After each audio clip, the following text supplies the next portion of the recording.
ఈ ఎర్రటెండలో అది కూడా బీచ్లో ఐస్ కుల్ఫీ తింటుంటే భలే ఉంటుంది కదా.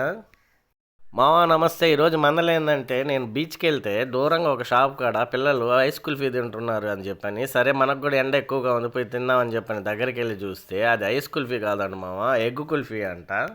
ఒకటి ఆర్డర్ ఇస్తే ముందుగా ఆ అక్క 2 కోడిగుడ్లు పగలగొట్టి ఈ బాక్స్లో పోసింది. ఇదేంద్రా అని చూస్తే ఇది ఒక హీటింగ్ మిషన్ అంట. సరే అది చూసారా బాగా ఎలా ఉడుకుతుందా, ఉడుకుతుండగానే కొంచెం నూనె పోసి ఒక స్టిక్ బాగా గుచ్చేసింది. ఒక 5-10 నిమిషాల తర్వాత ఇంకో పుల్లతో అటు ఇటు కలిపెట్టి లూజ్ చేసిన తర్వాత బాగా ఉడికిపోయిందండి. తేలిన తర్వాత ఆటోమేటిక్గా చూడండి అదే పైకి వచ్చేస్తూ ఉంది. దాన్ని మనం ఏం చేయబడలేదు, అదేదో రాకెట్ లాగా బయటకు వచ్చేస్తూ ఉంది ఉడికిపోయిన తర్వాత. కొత్తగా ఉంది కదా అని చెప్పి ముందుకు తీసేసుకుని తినేద్దామని చెప్పి నా తొందరపడుతూ ఉండు నాయన, ఇంకా తొందరపడబాకు పని ఉందని చెప్పని దాన్ని తీసుకొని దానికి ఒక స్టఫింగ్ అందిస్తుంది.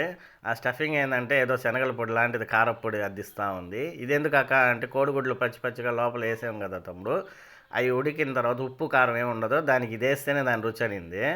సరే ఆ వేడి వేడి కోడిగుడ్డు కుల్ఫీని తీసుకొని బీచ్లో తింటుంటే సూపర్గా ఉంది. మా ఫ్రెండ్ గాడైతే బాగా నచ్చాడు. సరే అని చెప్పని ఇంకోటి నువ్వు కూడా తినరా అంటే వాడు చెప్పిన రివ్యూని బట్టి నేను కూడా తీసుకున్నాను. నాకు కూడా బాగా నచ్చింది.